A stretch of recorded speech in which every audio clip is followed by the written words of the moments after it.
Oh mon dieu, oh mon dieu, oh mon dieu. Oh mon dieu.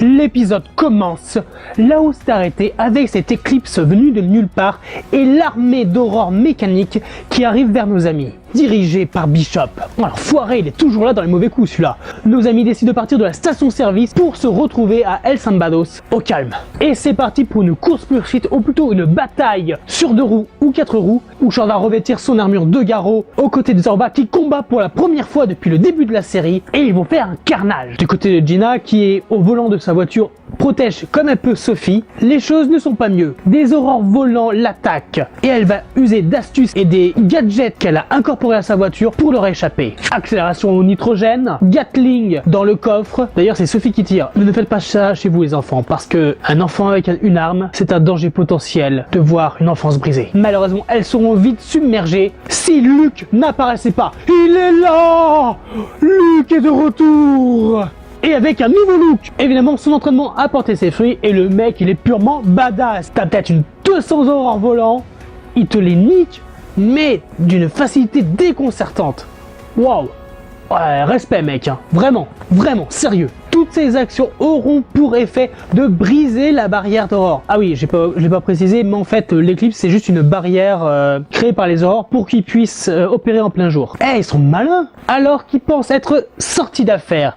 Malheureusement, d'autres aurores modifiées par sans doute ce fameux Dr Stanley sortent au grand jour et manquent de récupérer Sophie s'il n'y avait pas eu l'intervention de Zaruba lancée par Shord. Sophie, maintenant sur la selle de Zaruba, file vers l'horizon. Luke, Gina et Shord sont de nouveau réunis et c'est là qu'on a le droit à une petite interlude où Sophie s'en veut énormément de tout ce qui se passe. Elle pense que c'est sa faute. Heureusement, Zaruba va la consoler et lui dire que ce n'est pas de sa faute. Mais très vite, il l'oblige à remonter sur sa selle car il a senti un nouvel aurore. Ils n'iront malheureusement pas loin car un nouvel obstacle se dresse devant eux, un ravin. Faisant volte-face, Sophie est nez à nez avec Knight. Et c'est là que Zaruba choisit de faire une action désespérée. Il se sacrifie et se fait exploser contre Knight.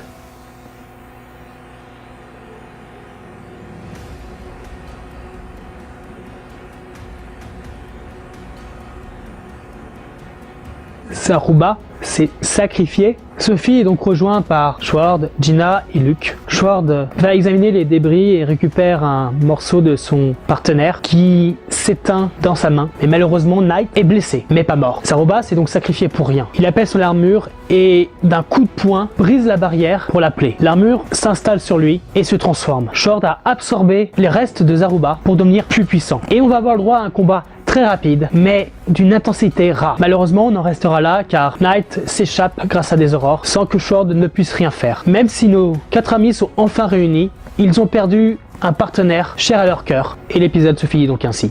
Alors, c'est parti pour la vie.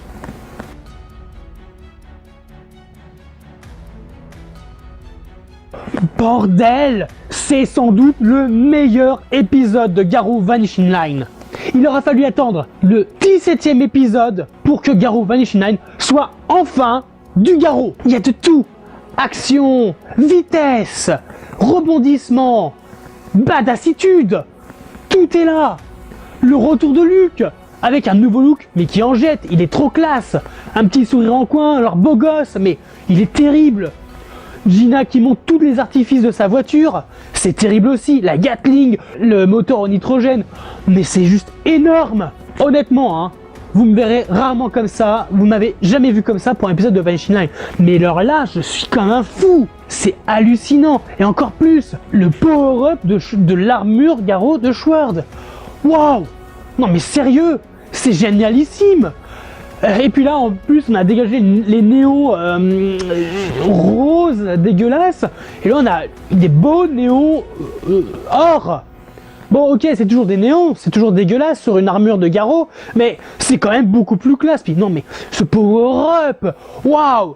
Ouais, alors par contre, tuer Zaruba, je suis désolé les gars, mais ça, c'est couillu. Vous pouvez pas me le faire. Ça donne une évolution à l'armure de Garou comme on a eu dans les 2 saisons précédentes, mais ça fait 10 ans que Garou existe et on n'a jamais buté Zaruba, même dans les séries live. T'as fait quoi là? T'as fumé quoi? Déjà t'as emprisonné Zaruba à un moment? Tu te rends compte de ce que tu as fait? T'es un fou toi! sérieux. Donc voilà, sinon j'ai rien d'autre à dire quoi. L'épisode était wow, Garo a enfin commencé. 17e épisode. Vous avez intérêt vraiment à ce que le reste des épisodes d'une qualité égale, voire supérieure. Après un tel épisode, vous ne me faites pas redescendre. C'est hors de question. Parce que là, ça va chier. Et vous, qu'est-ce que vous avez pensé de l'épisode? Réagissez pour qu'on en discute.